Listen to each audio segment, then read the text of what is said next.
Hello students, आप सब जो लोग बीपीएस इंटरव्यू देने जा रहे हो तो उन बच्चों के लिए हमने जीएस का भी क्वेश्चन आंसर सेशन शुरू किया है।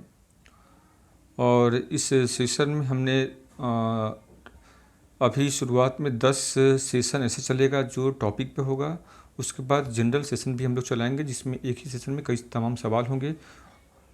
ये सेशन छोटा छोटा होने वाला है, पर इसमें एक एक टॉपिक पे हम लोग बात करेंगे कि उस टॉपिक से संबंधित जब सवाल होता है तो वो सवाल कैसे जोड़ जोड़ करके पूछा जाता है आपसे, और आप कहाँ कहाँ फंस सकते हो या आप किस तरीके से उस अपने आंसर को आप मैनिपुलेट करके भी आंसर दे सकते हो।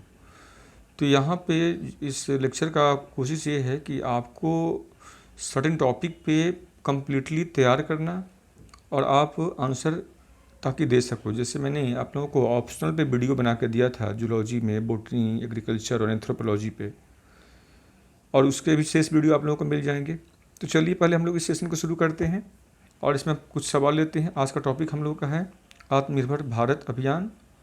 तो यहाँ पे बोर्ड आपसे पहला सवाल रखेगा कि आत्मनिर्भर भारत अभियान से आप क्या समझते हैं, या दूसरे तरीके से इस सवाल को अगर रखता है आपके सामने तो सवाल ये पूछ सकता है कि वोकल फॉर लोकल से आप क्या समझते हैं, क्योंकि प्रधानमंत्री मोदी ने इसका चर्चा किया था।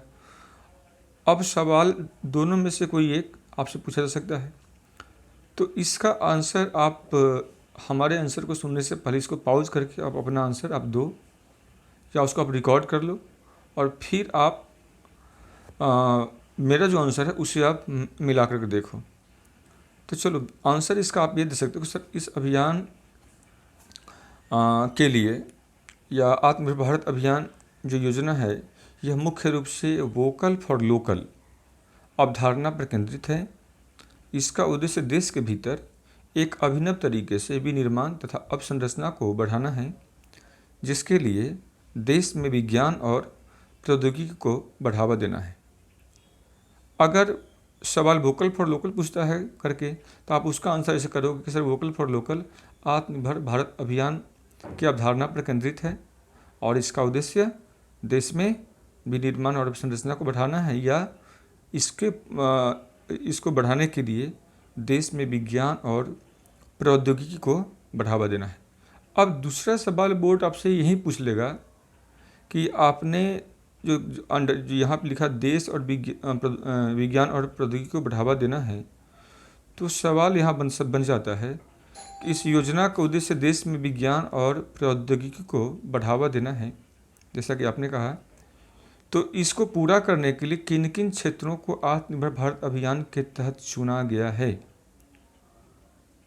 या इसमें से कोई एक सवाल ही पूछ ले, या दोनों को जोड़ के पूछ ले, या दूसरा वाला सवाल पूछ ले आपसे। तो अब जो क्षेत्र है आपको उस क्षेत्र का टू द पॉइंट आंसर करना है। चलो आंसर क्या होगा वो लेते हैं।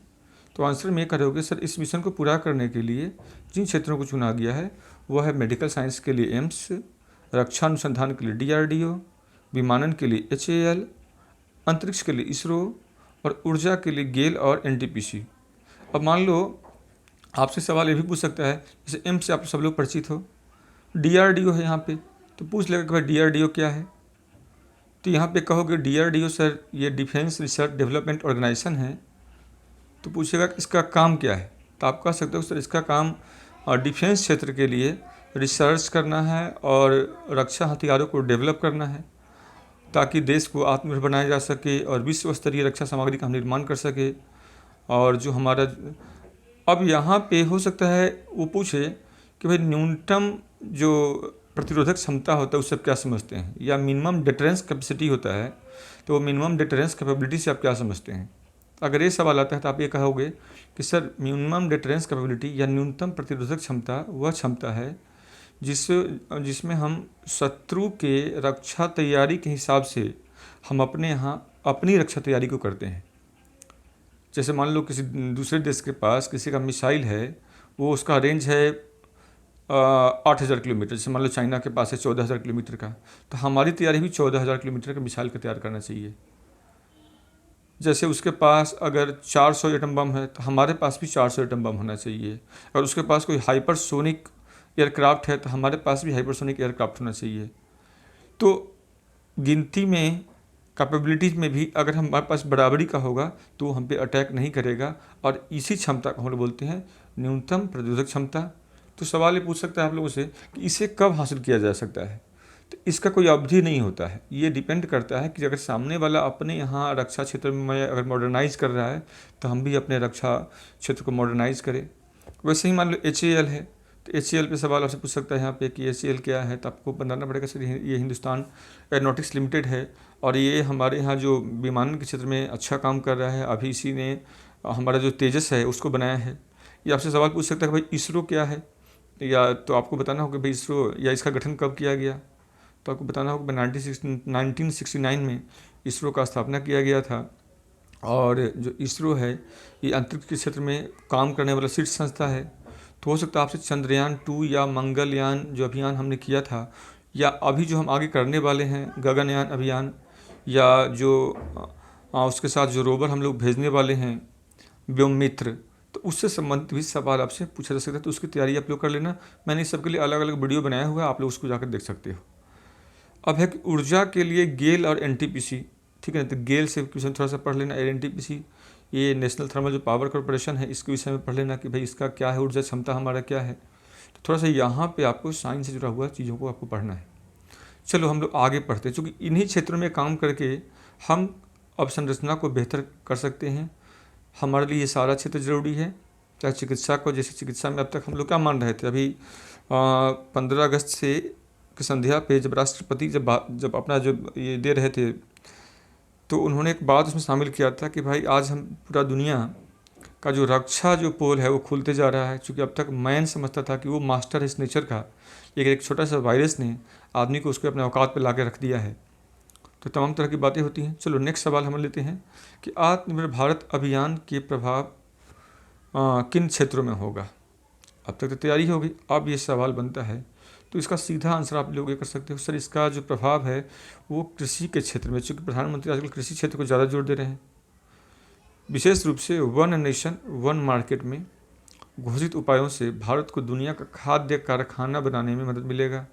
रक्षा के क्षेत्र में 49% से 74% तक प्रत्यक्ष विदेशी निवेश को बढ़ावा देने से आयुध कारखानों को दक्ष बनाने या उसमें बढ़ावा मिलेगा। तो ये FDI पे मैंने अंडरलाइन किया, ये पूछ सकता है क्योंकि FDI इस बार बहुत बढ़ते जा रहा है, तो FDI पे सवाल पूछ सकता है। और मैंने FDI पे भी एक वीडियो बना दिया था, हालांकि आप लोग करंट वाले वीडियो में देखोगे तो वहाँ मिलेगा। तो आप लोग को इसके विषय में भी जानकारी रखना कि FDI क्या होता है, ठीक है। अब है इसका अगला सवाल लेते हैं। सवाल ये है कि आत्मनिर्भर भारत अभियान से आर्थिक रूप से कमज़ोर क्षेत्रों को बेहतर करने और गरीबी को कम करने में कैसे मदद मिलेगा, या ये कैसे मदद करेगा। तो दो तरह से सवाल यहाँ पूछा जा सकता है। तो इसका आंसर आप सीधा करोगे कि सर अभी जो 40,000 करोड़ रुपए का जो मनरेगा निवेश है प्रवासियों में गरीबी को कम करने में ये मदद करेगा। और दूसरा MSMEs के 3 लाख करोड़ रुपए के जमानत मुक्त ऋण ने आर्थिक रूप से कमज़ोर क्षेत्रों को बेहतर किया जा सकेगा। तो इन दोनों बातों को आप अपने आंसर में शामिल करके आप समाप्त कर सकते हो। हाँ, अब यहाँ पे जाओगे तो भाई मनरेगा पे सवाल आपसे पूछ सकता है, या आपसे MSME पे सवाल पूछता है, या वो अगले सवाल पे स्विच ओवर हो जाएगा। क्योंकि जनरली क्या होता है कि एक टॉपिक पे 2, 3 या 4 सवाल के बाद वो स्विच ओवर हो ही जाता है लोग। तो ऐसे आपसे सब, चूँकि आप वो समझ जाता है कि आपने इंटरव्यू का जो भी क्वेश्चन है आपने सही दिया। आप सब लोग को लास्ट में एक बात कहूँगा कि आप लोग अपना जो कमेंट है आप यूट्यूब बॉक्स में ज़रूर लिखना, तभी आगे इसका वीडियो आपको मिलता रहेगा। और जो लोग सब्सक्राइब नहीं किए उसको सब्सक्राइब कर लेना, ताकि जैसे ही अपलोड होगा वो नोटिफिकेशन आपके पास चला जाएगा। चलो, थैंक यू, बाय।